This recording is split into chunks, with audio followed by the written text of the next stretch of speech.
বহাগ বিহুৰ সময় আছিল যেতিয়া বিহু চাবলৈ গৈ নাইকিয়া হৈছিল ধীৰেন। মেট্ৰিকৰ পৰীক্ষা দি আছিল ধীৰেনে।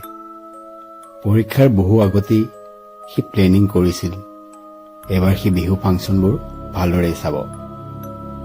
পৰীক্ষা শেষ হ'ল। আইতাকৰ ঘৰৰ পৰা সি ফুৰিও আহিলে। চাওঁতে চাওঁতে বিহু ওচৰ পালেহি। তাৰ লগৰবোৰৰ সৈতে হেনো সি বিহু চাবলৈ যাব।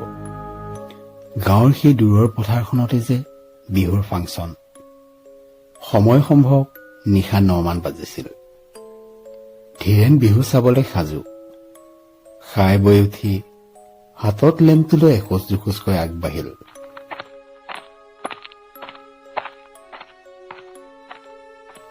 গৈ আগত থকা তিনিআলিটোতে ৰখিলে।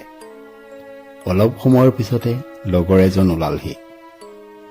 যাবলৈ বহুকেইজনেই সাজু হৈছিল, কিন্তু পিছত গম পালে আৰু কোনো নাহে, সিহঁত দুজনেই যাব। বেছি পলম নকৰি দুয়ো বিহু চাবলৈ গ'ল। বিহু ফাংচন চাই আছিলে। সময় সম্ভৱ নিশা 1:30 মান বাজিছিল। আকাশত বিজুলী চমকি উঠিছিল।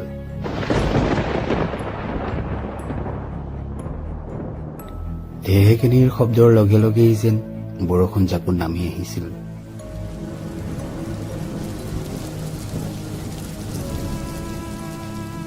সেই ধীৰেন আৰু লগৰজনে ঘৰ যোৱাটোৱে ঠিক হ'ব বুলি ভাবিলে।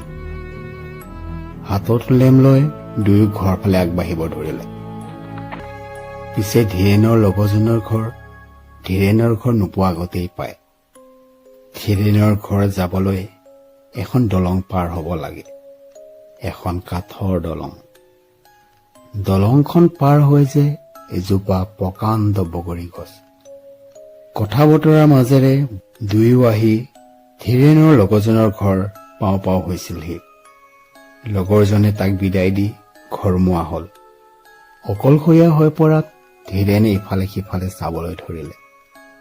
পোহৰ বুলিবলৈ মাজে মাজে দি থকা বিজুলীৰ পোহৰ আৰু লেম্পটোৰ পোহৰ। দীঘল উশাহ এটা টানি সি আগবাঢ়িল। গৈ গৈ সি দলংখনৰ মাজ পাইছিল। এনেকুৱা লাগিছিল যেন তাৰ পিছে পিছে কোনোবা আহি আছে।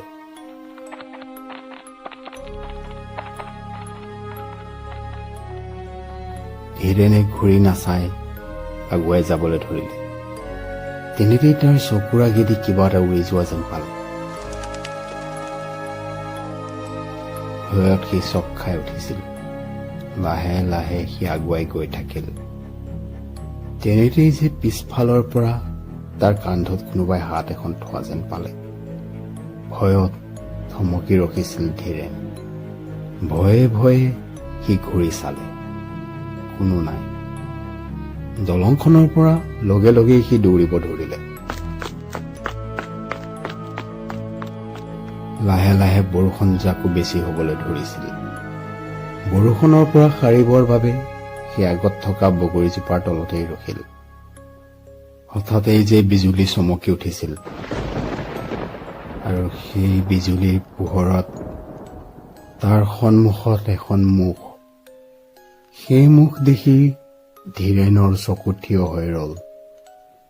নিজৰ প্ৰাণ বচাবৰ বাবে সি দৌৰিব ধৰিলে। অলপ সময় গৈছিল। আকাশত যে বিজুলী পুনৰ গৰজি উঠিছিল। সেই বিজুলীৰ পোহৰত নিজক য'ত দেখিলে সেই দৃশ্য দেখি সি কঁপিবলৈ ধৰিলে। ইমান দৌৰি দৌৰি সি পুনৰ সেই বগৰীজোপাৰ তলত। ধীৰেন কঁপি কঁপি মাথো সেই ঠাইতেই ৰখি থাকিল। লাহেকৈ তাৰ কাণৰ ওচৰত শুনা পাইছিল এটা হাঁহি।